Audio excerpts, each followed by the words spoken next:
Olá, estamos iniciando o nosso podcast de hoje.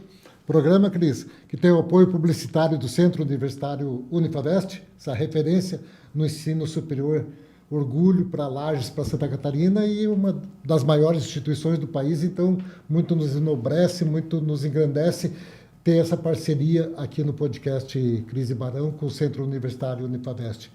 Também com a construtora incorporadora e imobiliária Cavalli. Que Isso. referência, né? Que potência que é a Cavalli. Até essa semana aconteceu um fato curioso, Cris. Coloquei lá nos stories um comercial rapidinho ali de 30 segundos. Aí a pessoa perguntou, Barão, é para venda ou é para aluguel? Daí eu fui lá fazer a ponte, né? A gente já está até vendendo já. Já. Vendendo nós não podemos, né? Mas, é só um corretor. Mas encaminhar lá para a imobiliária Cavalli. E também o apoio publicitário do nosso supermercado Martindale, aqui na rua São Joaquim, essa loja linda, divina, maravilhosa, que recentemente o Jackson recebeu 2 prêmios, troféu Acates, os melhores de Santa Catarina, e 2 vezes entrou o Martindale. Que potência, né? Que coisa boa ter uma loja com esse padrão de qualidade, de eficiência, de atendimento. Parabéns, Jackson. Parabéns, Fernando. A esposa do Jackson, uma maravilha. Cris. Ele leva 2 horas, né, para falar dos patrocinadores. Mas é tão bom. É tão bom falar de coisa boa. Porque a gente tem um orgulho muito grande de vocês, né? Dos 3, a gente só se junta, que nem diz a minha mãe, que dizia, né? A gente só se junta com os bons. Né? Senão não se junta. E falando em coisa boa, hoje nós temos um convidado que é o muito me orgulha, né? Ele é meu cardiologista. Hoje eu só estou mais magra por causa dele também, né? Porque ele me ajudou nesse processo. É o Dr. Alexandre Ribeiro. Ele que assumiu recentemente isso, gente. Eu tenho o maior orgulho de dizer a SOCESC, que é uma Sociedade de Cardiologia de Santa Catarina. Um dos únicos, né, lagianos, já tivemos um lagiano, mas que não era residente em Lages, e hoje ele assumiu por 2 anos, né, faz recentemente por 2 anos. Então, isso é um orgulho muito grande. Dentro dessa sociedade tem mais de 1.000 cardiologistas, gente. Então, é ele mandando, praticamente, em todos esses 1.000 cardiologistas. O nosso doutor Alexandre Ribeiro, obrigado por ter vindo, doutor, porque não é fácil também, né, conciliar as agendas, mas obrigado por ter vindo. Eu fico muito feliz com a oportunidade que vocês estão proporcionando, né? Porque sempre que a gente pode falar, e lógico que pela minha formação eu vou falar de saúde aqui, e vou falar de outras coisas também, mas sempre que você tem essa oportunidade de poder transmitir algo do que se aprendeu ao longo do tempo, é sempre uma coisa leve, tranquila, sem sensacionalismo, porque não é esse o objetivo, né? Então, eu estou muito contente de estar aqui com vocês. Muito obrigado. Eu acho que o doutor Alexandre pegou o feeling da internet.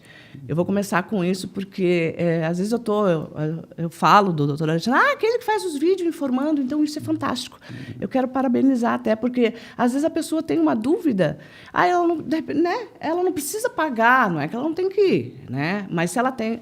A primeira dúvida dela, tu sanciona com os seus vídeos. Isso eu acho fantástico. Do cafezinho, a da dor no peito, que, por sinal, é a minha primeira pergunta, né? Toda dor no peito é coração, doutor? Olha, que bom que não é. Porque a doença cardíaca, que bom que não é. A doença cardíaca ela tem uma característica de apresentação, né? Primeiro que ela vai ter um contexto, não é um tipo de dor. Por exemplo, você imaginar uma criança que tem uma dor no peito, a chance de ser alguma doença mais séria é muito menor. Mas quanto mais idade você tem, quanto mais fatores de risco você agregar, maior a chance daquela dor representar alguma coisa mais séria. Então, a dor no peito, que é cardíaca, ela tem uma característica, é importante que a população saiba que característica é essa, né? Então, ela tende a surgir em um grupo de pessoas mais específico, né? Por exemplo, pacientes obesos, que têm pressão alta, que têm diabetes, que têm colesterol aumentado, que fumam e que têm histórico familiar para a doença cardíaca. Esse grupo de pacientes, e isso que eu citei agora, são os fatores de risco cardíacos, eles têm maior chance de ter entupimento nas artérias.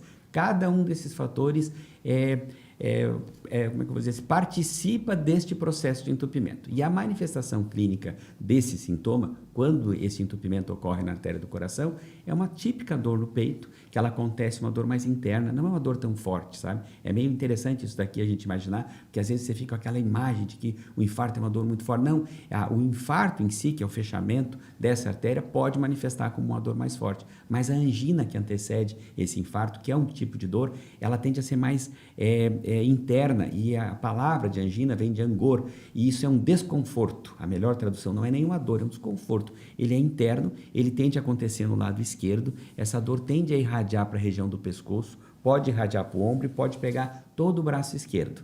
E ela tende a acontecer na hora que você está fazendo um esforço. Por exemplo, a pessoa nunca sentiu nada, tem esses fatores de risco, subiu uma escada, daqui a pouco sentiu aquilo. Deu um suor frio, um suor gelado, ela parou de fazer o esforço, o coração voltou ao normal e a dor sumiu. Mas aquele é um aviso. De repente, ele pode procurar atendimento médico nessa dor, que ela tende a acontecer nos próximos dias também, tende a diminuir o seu limiar de dor. Por exemplo, ele subiu 2 lances de escada, sentiu aquele desconforto, parou, passou a dor, seguiu. No outro dia, ele vai subir no primeiro lance de escada. Esta é a dor típica que tem que tomar cuidado. E hoje em dia, a gente vê muitos jovens estão com problema no coração. Não sei se é porque a gente não tinha essa informação antigamente, né, Barão? Mas hoje em dia parece que os jovens estão tendo mais problemas. Além dos jovens, Cris, atletas, você vê atletas o que se dá isso? A informação ou a comida, a alimentação, o que é? Aí existe um conjunto de condições que facilitam isso. É fato que a incidência da doença cardíaca está aumentando em pessoas jovens, né? A gente faz um ponto de corte que ele não é assim, ele não é tão fiel para isso, mas para análise ele funciona. Acima de 45 anos e que tenha algum evento cardíaco, alguma condição, a gente pensa nos fatores clássicos, esses que eu mencionei. O cigarro, diabetes, a pressão alta, o colesterol, histórico familiar e sedentarismo. Nesse grupo de pessoas, o entupimento das artérias deve estar acontecendo, talvez precoce, por algum fator de risco a mais. Ou é mais obesidade, ou histórico familiar forte, ou é uma quantidade de cigarro maior, ou um colesterol que não foi tratado, uma pressão descontrolada. Aí ele tem uma doença meio cedo. Abaixo de 45 anos, você já tem outras condições, inclusive em atletas, que podem facilitar a doença cardíaca. São as cardiopatias congênitas. Às vezes é um atleta que não sabia que tinha um espessamento do músculo do coração. A causa mais comum chama-se miocardiopatia hipertrófica. É uma doença assintomática ao longo da vida, mas que quando se faz um eletrocardiograma, ou se faz um ecocardiograma, ou quando tem algum histórico familiar de morte súbita precoce, antes dos 45 anos, é importante você fazer esse exame e diagnostica. Se você souber que a pessoa está fazendo atividade física e tem esta condição cardíaca, nós temos ferramentas para poder tratar, desde medicamento e até o implante de um aparelho chamado desfibrilador, que é um aparelho que dá choque se essa pessoa tiver arritmia. Mesmo atleta? Mesmo atleta. Tem um caso de um jogador famoso da seleção, se não me engano, eu não vou conseguir lembrar agora se não é na seleção suíça, mas teve um atleta que ele foi reanimado em campo e ele tinha essa condição. Lembra dessa história, lembro, né? Ele usou um desfibrilador e ele chegou a jogar. Ainda depois disso, depois ele se aposentou, mas ele chegou a jogar mesmo usando esse aparelho, porque se diagnosticou que ele tinha essa condição genética. Mas junto com isso, tem um outro problema, que é o uso dos anabolizantes, que são essa popular bomba, né? O suco que se usa na academia. Suquinho, então, pessoas que não têm doença cardíaca, não têm indicação de usar esses hormônios masculinos, eles estão usando para performance, é uma justificativa que se utiliza muitas vezes sem orientação médica. Este uso é inadequado, ele aumenta o risco cardíaco, aumenta 2 vezes o risco de infarto e aumenta 3 vezes o risco de AVC. Então, muitos desses casos que a gente está vendo em academia, morte súbita em atleta, ou até mesmo pessoas, tem ciclistas que faleceram e eram atletas, tinham condição de morreu atividade essa semana física. agora? Triatleta? A gente tem que ter muito cuidado nisso, a gente não pode levantar uma coisa sem saber os dados, mas muitos desses casos, quando investigados, a gente descobre que teve o uso inadvertido de testosterona, de modo que não tinha indicação de uso. Né? Doutor Alexandre, me chamou a atenção 3 vezes, o senhor fez referência à hereditariedade. Hereditariedade. A situação familiar. Por que ocorre por que é tão frequente isso na cardiologia?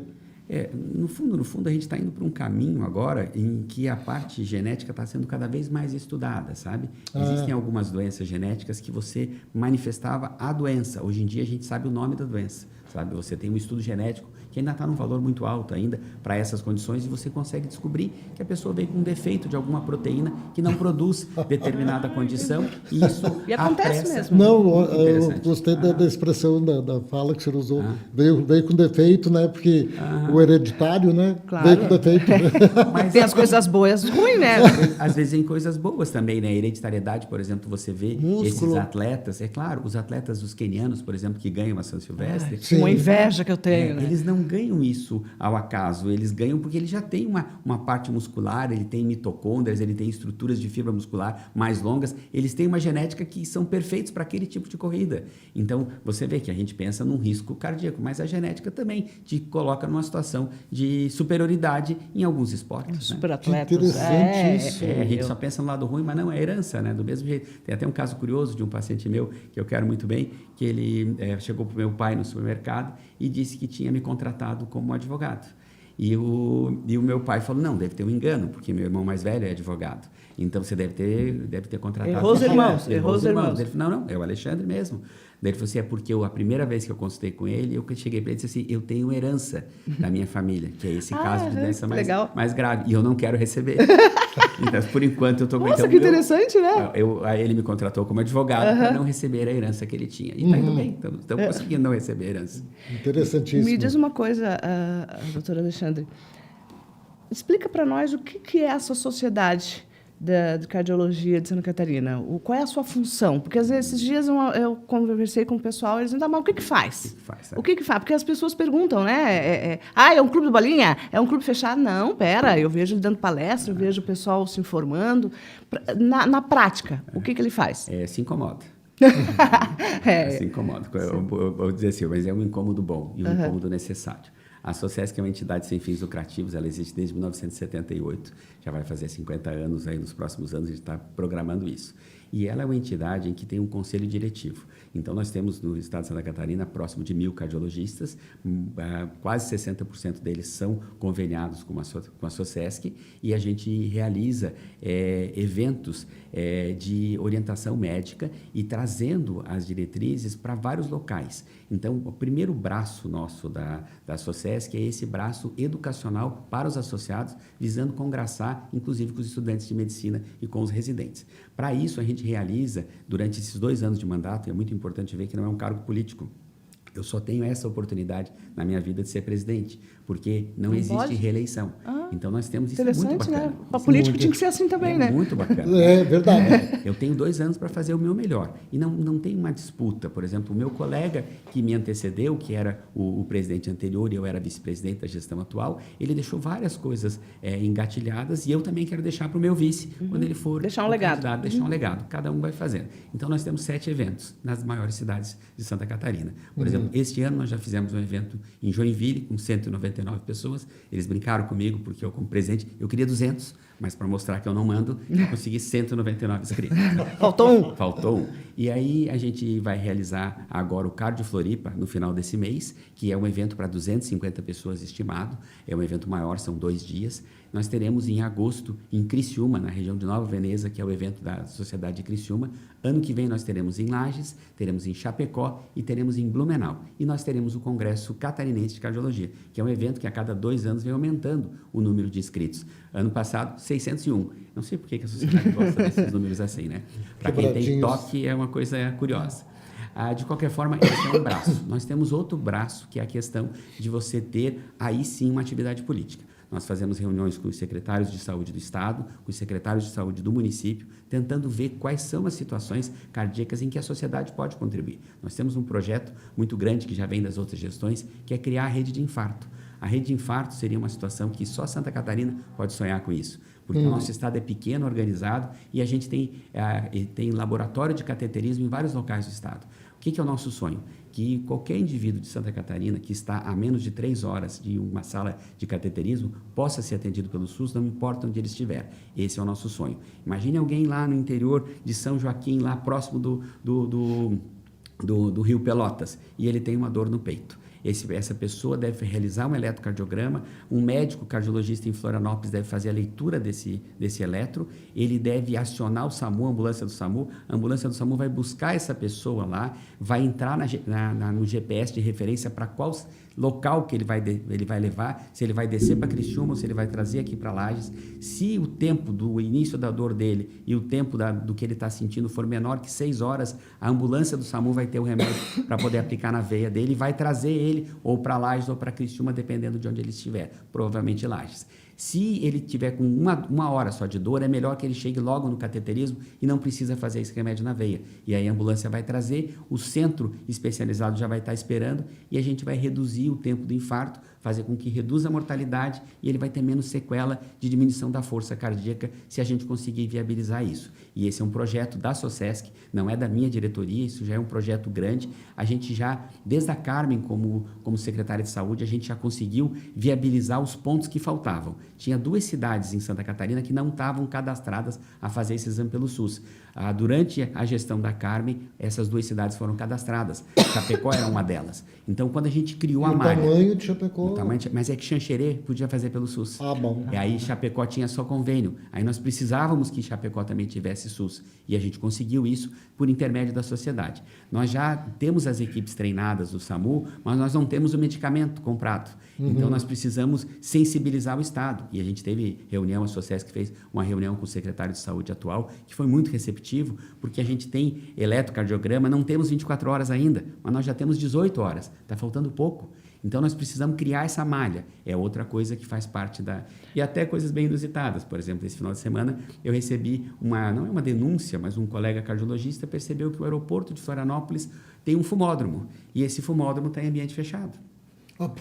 Então, eles mandaram para a gente. Não é nossa função fiscalizar, mas nós, educadamente, mandamos uma carta para o CEO. Com certeza, eles vão ver, porque eles vão responder. A gente sugerindo... São os melhores do Brasil? Não é o peso de uma entidade que congrega os cardiologistas de Santa Catarina. Dizendo que está errado aquilo ali. A hora que chegou para mim, eu pensei, isso é responsabilidade minha? Eu falei, Claro. Bastante. Isso não é uma denúncia. Eu não fui para Florianópolis para denunciar. Eu mandei um e-mail para a questão da governança deles, educadamente explicando justamente isso. A gente percebeu uma situação inusitada, a gente fez a revisão da literatura, da legislação, na verdade, né? Literatura é médico, mas a legislação, e a gente viu que não está adequado, apesar de ser é um ambiente fechado. Eles vão ter que mudar aquilo ali para se adequar ao correto. Talvez tenha passado despercebido. E eu acredito que essa falta de nossa orientação função vai ajudar. Mas que interessante, né? Isso é a sociedade. O senhor falou, doutor Alexandre, dessa rede que tomara que esse ano, no início do próximo, já esteja funcionando. Em que pé que está a cardiologia de Lages, que dependia muito, alguns anos atrás, dependia muito de Rio do Sul, bem a cidade próxima, e que era bom ter uma referência do tamanho de Rio do Sul. E como é que hoje está a situação? Rio do Sul são nossos amigos, são pessoas muito especiais e ajudaram muito a cidade de Lages.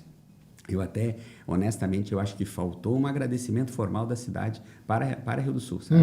Porque eles atendiam com o Hospital Regional Alto Vale, com eficiência, com carinho, com atenção, com humanidade, eles foram pessoas fundamentais para a cardiologia do nosso estado. Isso aconteceu porque quando um dos ex-prefeitos dele conseguiu o Hospital Regional em Rio do Sul, ele conseguiu uma verba e comprou um aparelho de cateterismo. E esse aparelho ficou 10 anos na caixa. Então, assim, eles conseguiram um aparelho. Então, quando foi para credenciar um serviço de cardiologia em Lages, que seria o normal pelo tamanho da cidade, já tinha um aparelho em Rio do Sul na caixa. Então, o fato de eles terem esse aparelho, que foi conseguido numa verba anterior por um ex-prefeito, fez com que o serviço dele crescesse mais rápido. O Estado está sempre com dificuldades financeiras, e aí eles acabaram montando o serviço em Rio do Sul, porque eles já tinham isso. E aí nós tivemos que viabilizar o nosso serviço de cateterismo. Os meus amigos de Rio do Sul, eles diziam que Rio do Sul foi um serviço organizado, um serviço pequeno, mas que respondia aquilo que precisava. Ele tinha os serviços básicos de cardiologia suficientes para fazer a cirurgia cardíaca. Em Lages, nós tínhamos estudo eletrofisiológico, que é um dos tratamentos de arritmia feito por cateterismo, e nós tínhamos a medicina nuclear aqui, e nós tínhamos também um tomógrafo das coronárias. Então, nós tínhamos 3 aparelhos que Rio do Sul não tinha. Então, o meu colega cirurgião lá de Rio do Sul, ele falou para mim, Alexandre, o dia que vocês abrirem o serviço, vocês fizerem a primeira cirurgia cardíaca em Lages, o serviço de vocês é maior que o nosso. Porque vocês têm tudo que nós temos e mais 3 exames diagnósticos que nós não temos. E abriu. Então, nós já estamos aí com vários anos. Olha, o dano exato eu não vou saber lhe dizer, mas eu acredito que está entre 8 e 9 anos, mais ou menos. Acho que não tem 10 anos que está funcionando. É um serviço de cirurgia cardíaca bem montado, de cateterismo, nós já temos aí há 19 anos já que está funcionando. Nossa Senhora. Nossa Senhora dos Prazeres. A referência de cardiologia de Lages e da região ficou no Nossa Senhora dos Prazeres. Sim. Então, os pacientes infartados são tratados lá, as cirurgias cardíacas são realizadas lá e os cateterismos cardíacos e angioplastias são realizados lá. Do ponto de vista de complexidade, a coisa mais difícil que alguém no cateterismo pode fazer é a troca da válvula aórtica, chamado TAV, e nós fazemos esse procedimento aqui em Lages.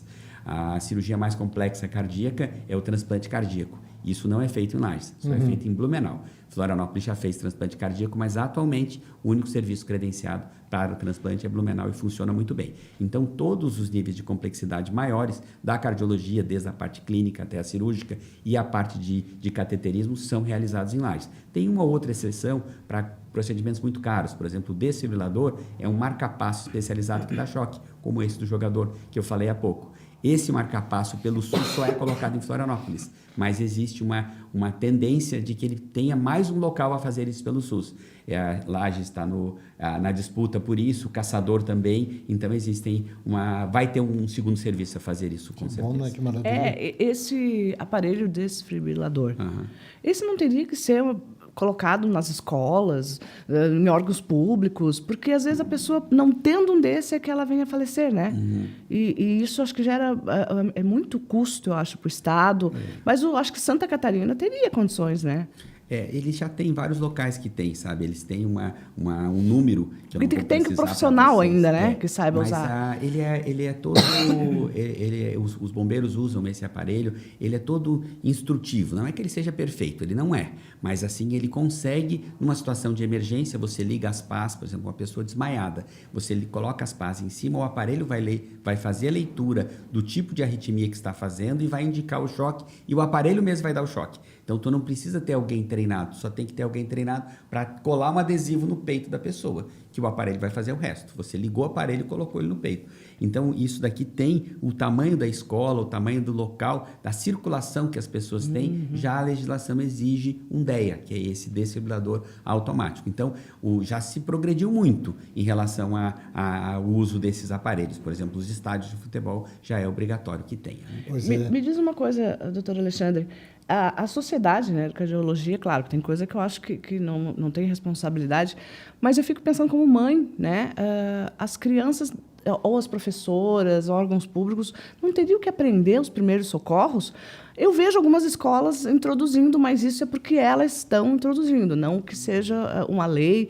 O que a sociedade poderia fazer para isso? Existem vários. Eu tive agora no mês passado em Belo Horizonte, que era o Congresso Brasileiro dos Departamentos e o encontro dos presidentes das sociedades. Então, tive a oportunidade de conhecer o presidente de todas as sociedades do Brasil, do Amazonas, do Pará, de Alagoas, e cada uma dessas entidades regionais ela tem o seu projeto. Por exemplo, a Sociedade Norte-Nordeste de Cardiologia, ela tem um projeto de realizar essas simulações de atendimento de parada cardíaca e massagem em estádios de futebol. O Vitória foi um dos primeiros clubes do mundo a fazer isso. Imagina, você está começando o jogo, eles interrompem o início do jogo, eles preparam o jogo 10 minutos depois e durante esse tempo vai aparecer no telão várias pessoas no centro para aquela população que está ali aprender a fazer massagem cardíaca legal. Com bonecos. E isso é um treinamento que os atletas fazem durante o período que eles estão no campo. Então, o atleta, ao invés de começar o seu jogo, durante 10 minutos ele vai ter aquele treinamento para isso. Então, é algo muito interessante e é um dos braços da sociedade também a questão da educação. Então, existia um sistema chamado FUNCOR, e esse FUNCOR era um fundo da Sociedade Brasileira de Cardiologia para a educação, mas ele se confundia com um recurso federal para o mesmo fim, mas que não abrange o Brasil todo.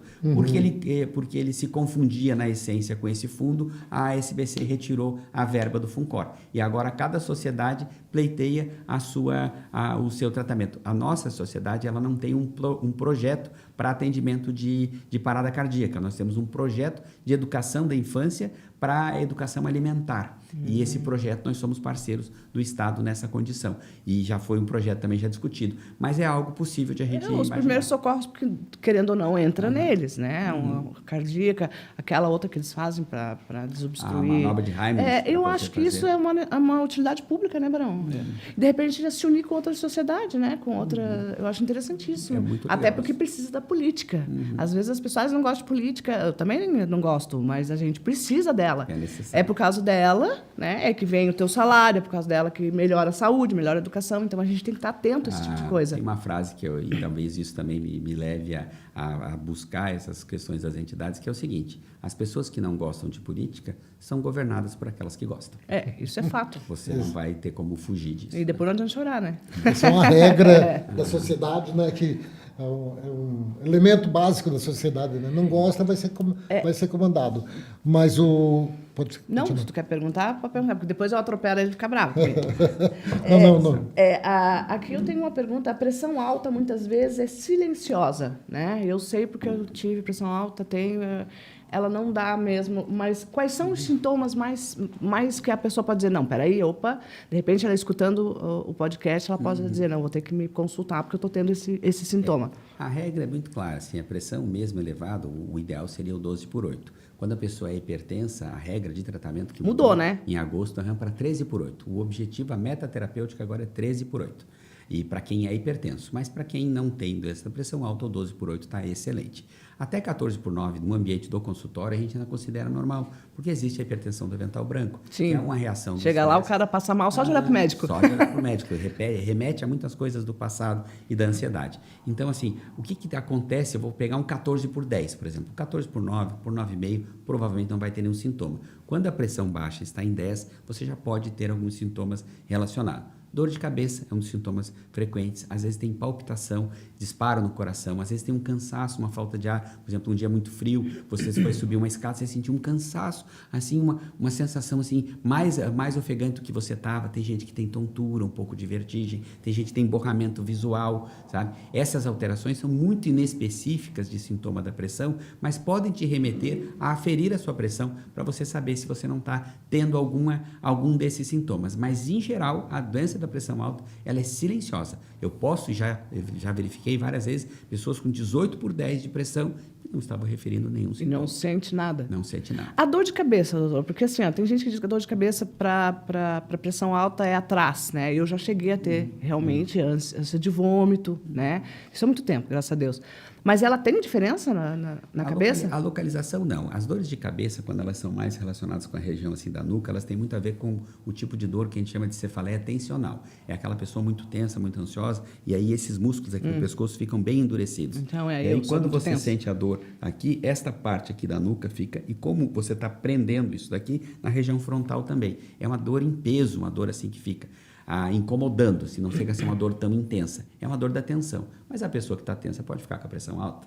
Né? Assim como a pessoa que está com pressão alta pode ficar tensa por conta então disso. aquela pessoa que está sempre braba, que nem eu, né? A pessoa mais intensa, né? Com personalidade mais forte, tudo acha ruim, tudo, né? Eu resolvo. Combativa. Essa tem probabilidade de ter pressão alta? Depende da genética que ela carregar, mas é lógico que para fazer isso tudo, tu tem que ter muita adrenalina circulando, e essa adrenalina vai elevar a pressão. Se o teu mecanismo de compensação existir, a coisa pode ser diferente. Das dores de cabeça, uma dor muito frequente é a dor da enxaqueca, que essa tende a ser só de um lado da cabeça, tanto faz um lado ou outro, que é uma dor pulsátil, ela fica latejando. Até em criança acontece. Na criança, a criança refere como se fosse um martelinho batendo, né? Coisa curiosa, porque essa é uma dor latejante, e ela tende a dar alteração visual, a luz incomoda, às vezes dá náusea, enjoo. Essa dor é a dor da enxaqueca. E a pessoa que está com dor de cabeça, a pressão se eleva. Então, veja só que confusão que é. Se tiver uma pessoa com dor de cabeça num pedaço, um lado só da cabeça, e ela tiver com pressão alta, aquela dor de cabeça está elevando a pressão, e é uma enxaqueca. Não é a pressão alta que fez aquela dor. Então, tem vários motivos de ter dor ali. O ansioso tem pressão alta, a enxaqueca tem pressão alta, e o hipertenso também pode ter dor de cabeça. Então, são 3 situações semelhantes, mas que o tratamento vai ser diferente. E a consequência daí dessa pressão, se ela sobe demais ou baixa demais? Então, por isso que a gente trata, né? Porque agudamente uma pressão muito alta, vamos voltar para aquele 18/10, pode provocar o AVC, são 2 tipos de derrames cerebrais que ocorrem, né? Existe o isquêmico e o hemorrágico. O hemorrágico é o mais grave, que é quando você rompe um vaso sanguíneo na parte do cérebro, provoca uma hemorragia e a pessoa tem um AVC de grandes proporções, uma sequela muito grande. Risco de ficar um lado do corpo paralisado, não poder mais falar depois disso. Às vezes, isso também é decorrente de um aneurisma que rompe, que é uma artéria que se dilatou. Esse é o AVC hemorrágico mais catastrófico. Mas existe o AVC isquêmico, em que tem um pico de pressão. Normalmente, a pessoa tem uma placa de ateroma de gordura na artéria do pescoço, que é a carótida. Pode soltar um fragmento desse, fechar uma artériazinha de lá, perde movimento de um lado do corpo, na boca, pode ficar um pouco confuso, e aí você também consegue evitar se você baixar a pressão. Isso é a parte cerebral. A parte cardíaca, quando não tratado, daí não é agudo, é crônico, o coração fica mais musculoso, e aí ele depois pode se dilatar e enfraquecer. É uma consequência disso. Também pode ter lesões das artérias da visão, e a pessoa perder a visão, fazer uma retinopatia da pressão alta. Pode fazer lesão na artéria do rim, e o rim parar de funcionar e precisar fazer hemodiálise. Tudo isso da pressão. Complicou mais. Me diz uma coisa, doutor. Tu falou que a adrenalina, né? O aumento da adrenalina pode dar pressão alta, né? E daí depende da pessoa e tal. Mas na hora que a gente está fazendo exercício físico, a adrenalina da gente, a tendência é subir. Por que ele não faz mal? Por que o exercício físico não faz? Porque eu vejo, para mim, é o seguinte, o meu coração... às vezes eu tô lá, porque eu pratico tiro, né? Eu não estou fazendo exercício nenhum. Meu coração vai 150. Isso é ansiedade, acredito, né? Exatamente. Então é um perigo, esse é um perigo. Ele é mediado por adrenalina, mas olha só. Mas daí lá na academia, meu coração vai a 170, tá? Vai a mais. E daí não é perigo? Tá, e isso é muito interessante você perguntar, porque essa é uma coisa que você... É distinto. Exatamente. Não, é distinto porque a adrenalina que está elevando a pressão é a mesma adrenalina do estresse, da ansiedade, da preocupação. Só que você não está liberando única e exclusivamente essa substância.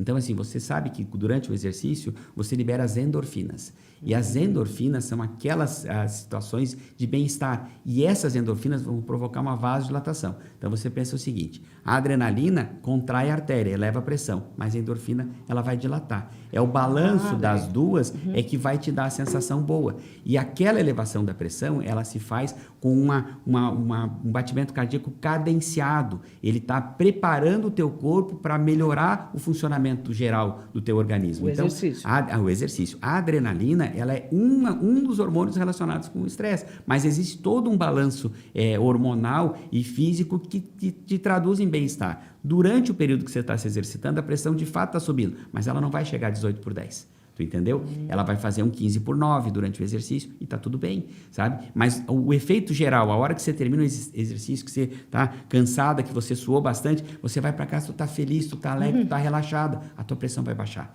Então, tu entendeu que não é... Durante o período agudo, eles utilizam uma das substâncias iguais. Entendi. Mas o efeito final é totalmente diferente do que o estresse. Então, mas aquele no meu tiro, que o meu coração vai a 150, é perigoso.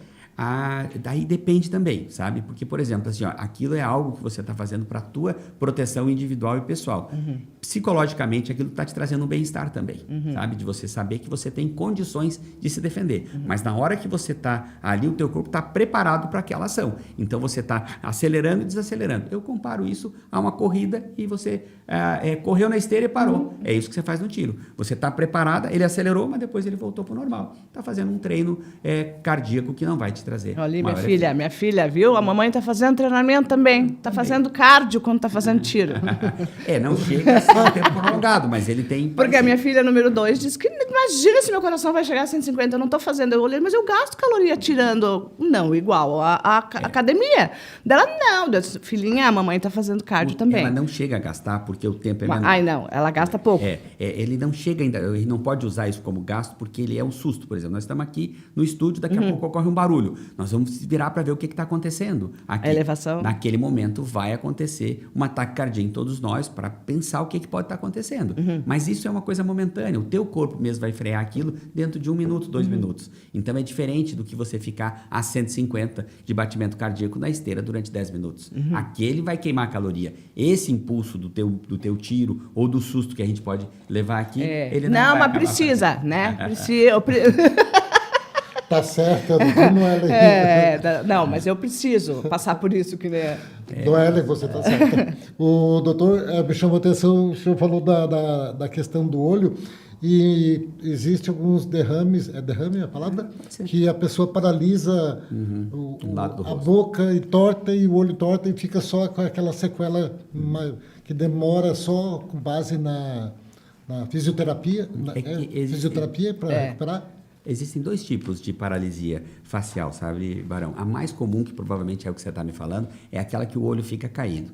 Essa chama-se paralisia facial periférica e ela é causada por uma lesão num nervo periférico que pega o rosto. Às vezes acontece depois de uma infecção por herpes zoster, que as pessoas chamavam de cobreiro, antigamente as pessoas mais simples ali. Mas essa infecção, ela causa essa paralisia facial.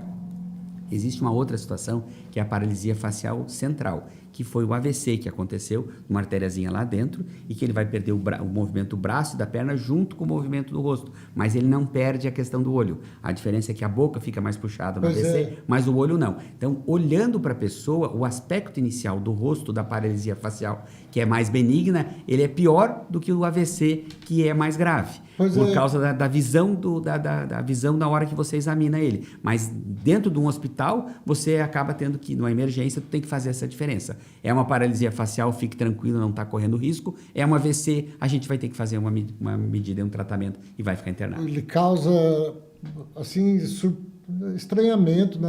Quando você olha, uma pessoa tem ainda a boca torta, né, e tal, e você, às vezes não se sabe a causa, né? Você fica na dúvida. Eu queria perguntar também para o doutor, existe a síndrome do coração partido? Existe. Porque às vezes as pessoas, ai meu Deus, estou apaixonada, meu coração partiu, né? Porque a pessoa não me correspondeu. Aí, esses tempos, eu li alguma coisa sobre isso que tinha fundamento. Tem fundamento? Tem, mas o que a gente considera como síndrome do coração partido chama-se Broken Heart Syndrome. E ela é o resultado de um estímulo intenso, não é qualquer estímulo que vai provocar isso, provavelmente essa do coração não vai chegar a ponto de fazer algo desse tipo. Por exemplo, a primeira vez que eu vi essa síndrome, e ela foi descrita em 1997. Ela é uma síndrome mesmo. É a síndrome do coração partido, e ela foi descrita em 1997. Recente? Recente, super recente. É no Japão, chama-se síndrome de Takotsubo. Takotsubo é um jarro em que os pescadores japoneses colocam o polvo. Então, você imagine um jarro daqui em que você vai colocar a cabeça do polvo e os tentáculos ficam para fora. Então, ele tem esse desenho aqui de um jarro e os tentáculos ficam para fora. Então, eles pescam, colocam o polvo lá e esse chama-se de jarro de Takotsubo. Por que tem essa analogia? Porque quando você tem uma descarga de adrenalina causada por um estímulo intenso, por exemplo, a primeira vez que eu vi isso foi uma mãe cujo filho se suicidou. E ela chegou com uma dor no peito, uma face de depressão, e o eletro dela tinha uma alteração absurda. Quando a gente fez o ecocardiograma, a ponta do coração, os 2 lados do coração não batiam. O coração só batia nessa porção daqui. Toda essa região daqui não batia. E é algo estranho para o cardiologista, porque nós temos 2 artérias que irrigam essa porção. Então, quando a pessoa tem um infarto, geralmente uma ou outra para de bater, mas o outro lado continua batendo. Nesse caso, é como se ela tivesse uma lesão em 2 artérias do coração. E o que é uma coisa gravíssima. E aí se descreveu isso como trombos, coágulos dentro dessa artéria que não chegam a impedir a circulação total, causado por uma descarga de adrenalina intensa. E essa síndrome de Takotsubo a gente não pode tratar igual ao infarto. Ele é muito parecido com o infarto na dor, na elevação, mas se você usar o remédio do infarto, a pessoa pode ter uma evolução ruim. Tu tem que diagnosticar essa síndrome. Nós temos casos, todos os anos nós temos Takotsubo aqui em Lages, calculo eu que pelo menos uns 10 casos por ano ocorram aqui em Lages. E a gente consegue tratar e a maior parte das vezes ele recupera e o coração volta a bater normal, tratando essa condição assim grave. E aí vem um caso curioso, porque a Takotsubo é descrita para situações de estresse negativo, mas o estresse positivo também pode causar Takotsubo. Eu tive um único caso na minha vida. Uma coisa boa que você souber. Uma coisa boa. Ao contrário. A pessoa foi receber uma homenagem. Essa minha paciente foi receber uma homenagem de surpresa para ela. E ela teve uma dor no peito. Nossa. E ela fez um Takotsubo-like. Não chegou a ponto de ficar tão grave, mas ela chegou a mudar a conformação do coração dela. A gente internou, tratou e ela ficou bem. Mas olha só, isso era descrito e eu fiquei esperando acontecer de eu ter Takotsubo na minha vida pessoal, no meu conhecimento, por emoção positiva. Isso aconteceu. Ah, que legal, né? E a negativa é mais frequente. Situações ruins, que afetam a vida, né?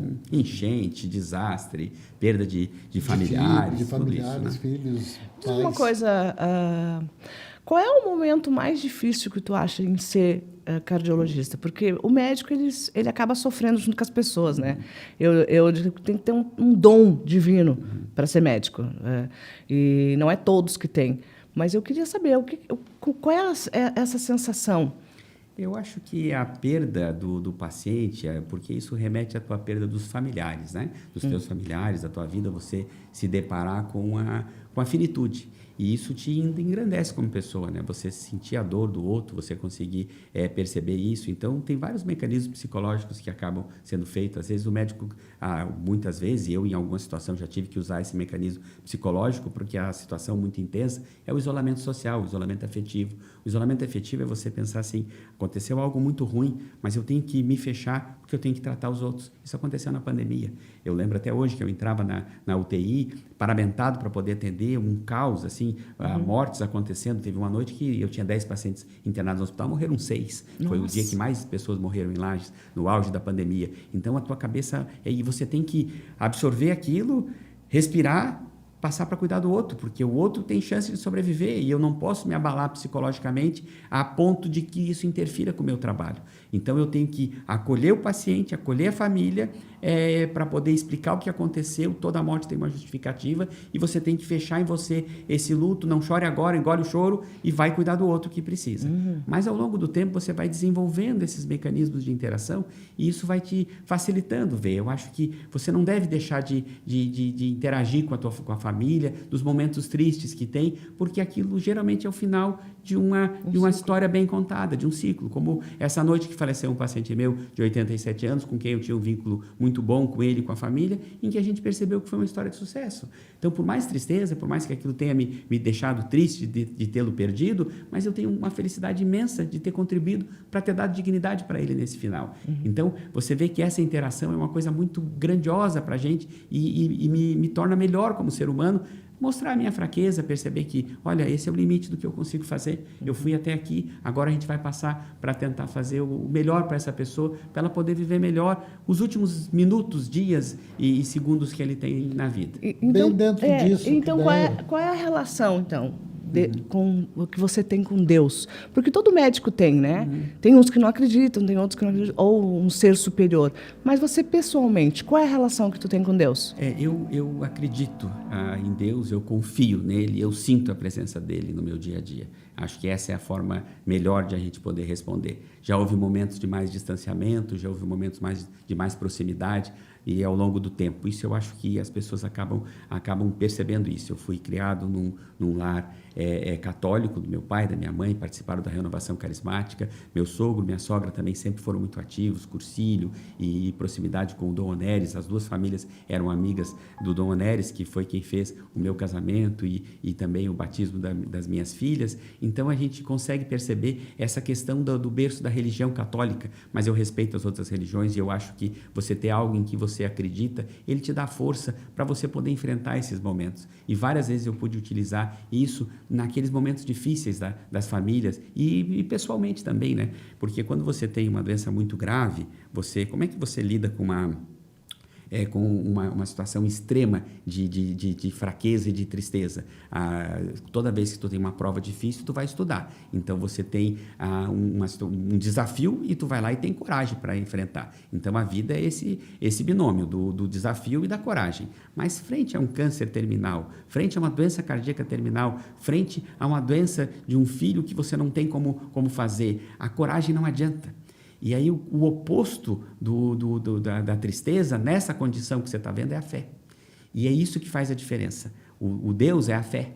É você acreditar que tem alguém por você e algo mais naquilo que tu está vivendo. Então, isso é um limite estreito, mas é um ensinamento da vida. Porque eu ter coragem de enfrentar uma coisa, sozinho eu não consigo. E onde é que você... Cita uma condição em que você sentiu a presença de Deus, porque você acaba lidando com situações, né, que tem que acreditar ou acreditar.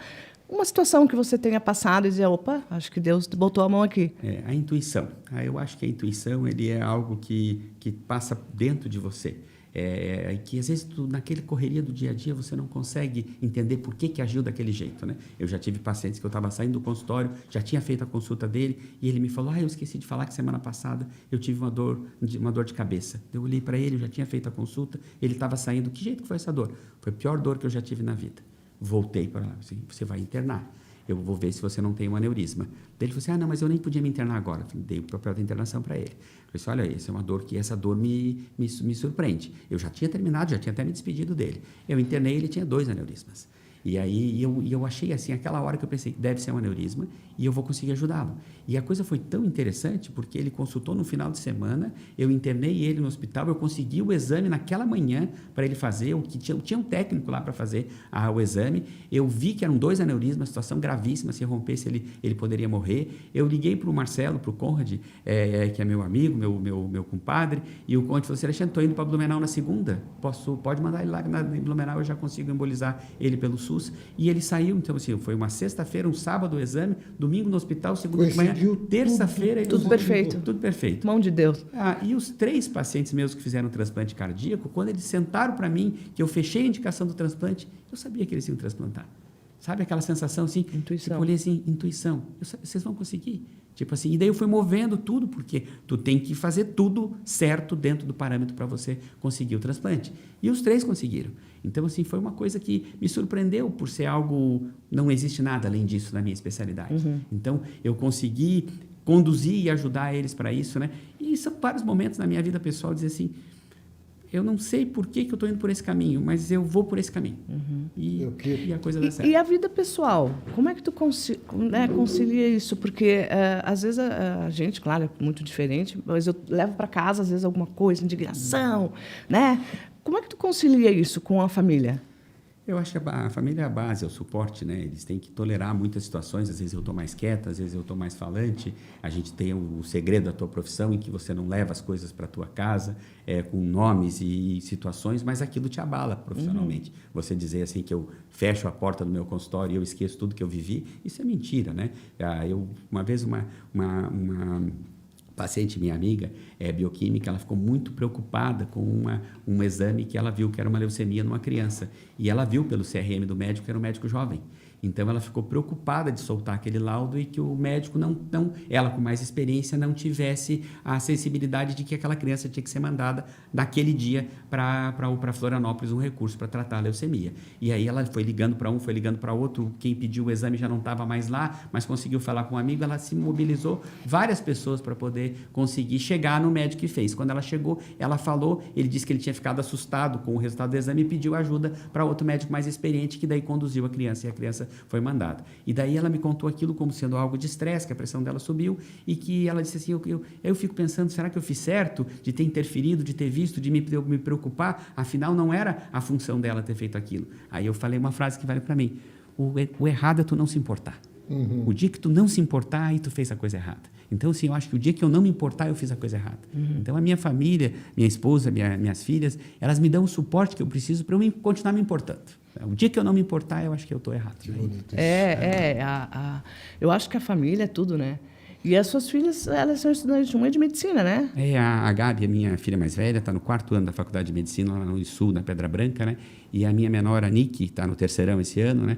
Então, assim, nós estamos vendo aquela situação. Uhum. A Gabi já está mais definida ali nas coisas dela, na faculdade, e a Nick almejando entrar. Ela não sabe se ela vai fazer medicina ou odonto, seguindo o pai ou seguindo a mãe, mas a gente está muito feliz no que ela queira fazer. As duas têm total liberdade para escolher o seu caminho, né? É isso aí. Tu tem mais alguma pergunta para fazer? Eu queria fazer uma tinha duas, mas vou fazer uma. O pessoal me pergunta, o café faz mal? Eu até fiz, vocês podem me seguir nas redes sociais ali, Alexandre David Ribeiro, procura lá no Instagram, a Cris também postou isso daqui, falando sobre o café, porque é muito polêmico, né? Mas o café, ele não faz mal, sabe? Só que ele tem um limite. O limite são 400 miligramas de cafeína ao dia. Tem que medir. Tu tem que olhar quanto café. 3 xícaras de café médio durante o dia fazem bem, mas vai até às 6 horas da tarde. Depois das 6, ele interfere com o teu sono. Nem tomando o café descafeinado? O descafeinado interfere menos, sabe? Depois das 6. Mas interfere? Interfere menos, porque o descafeinado não é 0 de cafeína, mas ele é muito pouco. Tá, e o vinho? O vinho, a cachaça, o uísque? As bebidas de álcool, durante algum tempo, se achou que o vinho poderia fazer bem. Hoje em dia, a gente não tem mais essa visão do vinho, sabe? A bebida alcoólica em excesso, ela faz mal. Mas o vinho das bebidas alcoólicas, o vinho tinto ainda é o que menos mal pode fazer. Uma quantidade pequena. Palavra do cardiologista. Uma quantidade pequena você pode consumir. Uma quantidade pequena é o quê? Uma garrafa? Eu nunca esqueço, o doutor uma taça. Alessandro Iglesias me atendeu como cardiologista. E depois de um pessoa. ano, eu fui lá e perguntei, doutor Alessandro, é final de ano, eu posso tomar uma bebida, um espumante, um vinho, uma taça de vinho seco uma vez por ano? Nossa, uma vez por ano. Ele liberou, mas eu acho que a vida a gente pode fazer essas escolhas. Não, brincou, assim, claro, ele disse, né? não, Mas você pode. Não exagere. Eu acho que nada pode ser exagerado. O exercício físico, a bebida, o café, eu acho que tudo tem que ter A gente tem que ter um limite para poder fazer, mas a bebida alcoólica, em geral, não tendo o excesso, você pode utilizar em quantidades pequenas, teu corpo consegue. Ele foi fantástico. Muito bacana. Então, para nós finalizar, doutor, o que tu diria para as pessoas que estão escutando a gente para se cuidar mais? Porque hoje em dia você procura o médico sempre quando está doente, né? Então, vou fazer o reverso. A pergunta, o que a gente pode fazer, né? Procure se alimentar bem, procure tomar bastante água, procure dormir bem durante a noite. O sono é um dos pilares ali. A alimentação, você deve privilegiar o consumo de proteínas, a carne de gado sem a gordura aparente, a carne de frango sem a gordura aparente, o peixe sem a gordura aparente. Tudo isso, as carnes, as proteínas são muito importantes. O consumo do ovo, que durante muito tempo a gente ficou achando que fazia mal, e hoje em dia a gente sabe que faz bem, porque ele é um produto rico em colesterol, mas o corpo da gente não absorve. Então, você deve coma bastante salada, bastante fruta, bastante verdura, procure se exercitar pelo menos 3 vezes na semana, procure que seja pelo menos 30, 40 minutos, pode ser o exercício que você quiser, caminhada, bicicleta, esteira, natação, hidroginástica, você pode fazer o que você quiser de exercício, mas faça, não deixe de fazer, não deixe de se exercitar, evite os hábitos deletérios, evite fumar, evite beber em excesso, procure ter uma vida social ativa, converse, tenha pessoas com quem você possa conversar, você possa dialogar. A solidão, ela aumenta o risco cardíaco, sabe? Então, essas interações sociais, elas são muito importantes para a vida. Tome seus medicamentos no dia certo, visite seu médico, procure controlar o seu peso. São todas dicas, assim, muito genéricas, parece uma coisa tão clichê, simples, né? Mas tente fazer isso tudo no teu dia, que você vai ver que não é muito fácil. Mas essa visão geral, para organizar a tua vida para fazer, é muito importante. É isso aí. Para viver com saúde e qualidade. Você passou o tempo que nós nem vimos, né? Pois é, agradecer o doutor Alexandre Ribeiro pela disponibilidade, né, de despender seu tempo aqui. Mas é um podcast quase que de utilidade pública, né, doutor Alexandre? Informação, né? Isso é muito bom. A gente fica tão honrado com a sua presença aqui, porque é um programa que faz bem e leva informação para as pessoas, né, Cris? Eu quero agradecer ao doutor Alexandre por ele ser a pessoa que ele é, né? E obrigado por ter vindo, ter aceito o nosso desafio, né? Que tem gente que às vezes tem um pouco de medo, mas a gente não precisa ter medo de nós, né? A gente não morde, né? Mas é só quem a gente quer, né? Eu agradeço novamente a oportunidade aqui, porque discutir essas coisas e falar é algo que vai tocar. Às vezes você pensa assim, qualquer pessoa que está assistindo isso daqui, às vezes 1, 2, 3, às vezes são milhares de pessoas que podem ser tocadas por uma ou outra informação do que a gente falou aqui. Então, essa função das mídias, essa função, ela é fundamental para a vida mesmo, né? Você poder compartilhar aquilo que você aprendeu ao longo do tempo. Muito obrigado. É isso aí. Com isso, a gente encerra o nosso podcast de hoje, fazendo um agradecimento especial ao Centro Universitário Unifavest, à construtora imobiliária Cavalli e também ao supermercado Martendal.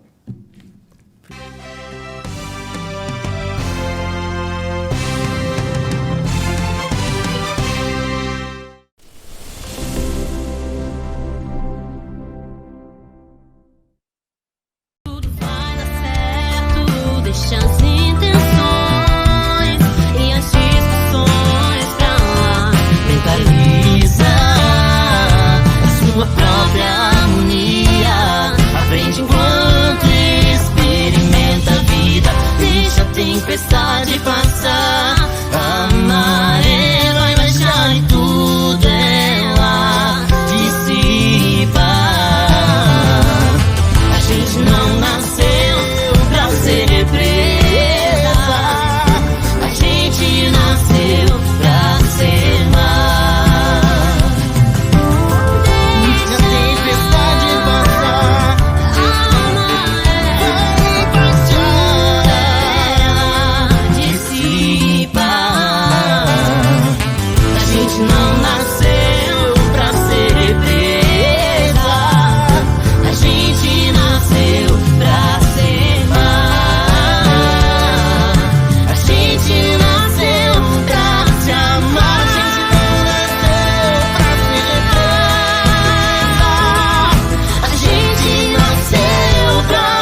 No supermercado Martendal, você encontra muito mais do que compras. Encontra cuidado em cada detalhe. O hortifruti, frutas, legumes e verduras são selecionadas diariamente, sempre fresquinhas. Na padaria, pães quentinhos, bolos e produtos preparados com carinho todos os dias. No açougue, carnes selecionadas, cortes variados e atendimento de confiança. E em todos os setores, variedade, qualidade e aquele atendimento que faz você se sentir em casa. Supermercado Martendal, 50 anos, fazendo parte da sua família. O Centro Universitário Unifavest, localizado na cidade de Lages, Serra de Santa Catarina, iniciou suas atividades no ano de 1998, com o curso de Ciência da Computação. Foi pioneiro na cidade em ter um quadro de docentes formado por mestres e doutores e oferecer tecnologia de ponta, auxiliando para o desenvolvimento regional. A formação dos primeiros licenciados e bacharéis contribuiu para a elevação do IDH e do IDEB, alçando a região, que era a última no ranking estadual, para a 3ª posição no ano de 2005. Com a expansão planejada, a Unifavest tem cursos em todas as áreas do conhecimento. E desde 2016, oferece cursos na modalidade de educação à distância, em todo o Brasil, estando presente em cerca de 1.000 cidades. A qualidade da Unifavest é reconhecida pelo Ministério da Educação, que atribuiu o conceito máximo no recredenciamento institucional em 2023 e confirmou a excelência na infraestrutura, planejamento, gestão, tecnologias, avaliação institucional, titulação dos docentes, proposta pedagógica, atuação em pesquisa e extensão, produção e publicação acadêmica e programa de internacionalização com mobilidade estudantil e docente. A infraestrutura do campus central concentra a reitoria, a central do acadêmico, o complexo de convenções com teatro, auditórios, salas de apoio e reuniões, a secretaria acadêmica, as coordenações de cursos, sala de reuniões, de professores e de conselhos e comitês, como o de ética em pesquisa e comissão própria de avaliação. No campus central também estão as 200 salas de aula, equipadas com recursos tecnológicos, e a biblioteca central, com amplo acervo em livros e periódicos, espaço para pesquisa, leitura, elaboração de trabalhos e estudos, brinquedoteca e cinema 3D. Também estão os laboratórios de informática e da área da saúde, como anatomia humana e animal, biomedicina, farmácia, enfermagem, química, alimentos, entre outros. Estão também a praça de alimentação, o complexo desportivo, a cidade da criança e áreas de lazer. O Campus Cidadania oferece atendimentos na área jurídica, na área de psicologia e atendimento psicopedagógico. Os acadêmicos têm campo de estágio e a comunidade conta com os serviços supervisionados, como nos demais espaços, por professores altamente qualificados. Um novo espaço para a cidadania está em fase de conclusão. O Campus Tech concentra mais de 40 laboratórios de arquitetura e urbanismo e das engenharias, nas áreas ambiental, química, alimentos, civil, produção, elétrica e mecânica, para todo o suporte que os acadêmicos precisam, além de fornecer testes e certificação para empresas públicas e privadas. Uma nova unidade está em construção. Na área da saúde animal, a Unifavest possui uma clínica veterinária com atendimento de animais domésticos e silvestres e viveiro para recuperação. Possui também 3 fazendas-escola, uma para animais de pequeno porte e exóticos, uma de animais de grande porte, como gado de corte e de leite, equinos e ovinos, e uma terceira que é um santuário ecológico, com 5 milhões de metros quadrados, em que os animais silvestres e aves trazidos pela Polícia Ambiental são devolvidos à natureza, sem correrem o risco de novos internamentos ou mortes, modelo único no Brasil. O Campus Saúde tem convênio com o SUS e oferece serviços multidisciplinares e multiprofissionais, com as clínicas Escola de Odontologia, Fisioterapia, Radiologia, Farmácia, Biomedicina, Nutrição e Enfermagem. A triagem e encaminhamentos têm o suporte dos laboratórios Escola, de Serviço Social e de Ciências Jurídicas e Sociais. Neste campus, os acadêmicos desenvolvem as práticas integradas com os estágios, atendem a comunidade e têm todo o suporte tecnológico que é referência no cotidiano das profissões. O Unifavest Mais Saúde, hospital simulado, é o primeiro modelo estadual em oferecer para os acadêmicos dos cursos da saúde um espaço multiprofissional e multidisciplinar, com todos os equipamentos disponíveis em unidades hospitalares reais, com 3 entradas, uma para a comunidade, outra para a ambulância e uma exclusiva para os acadêmicos. Oferece simulação em enfermaria, UTI, clínica médica, consultório e uma casa popular para a saúde básica e preventiva. O espaço é composto por salas de observação, sala de realidade virtual e salas de metodologias ativas para problematização e estudos de caso. Unifavest. Incomparável.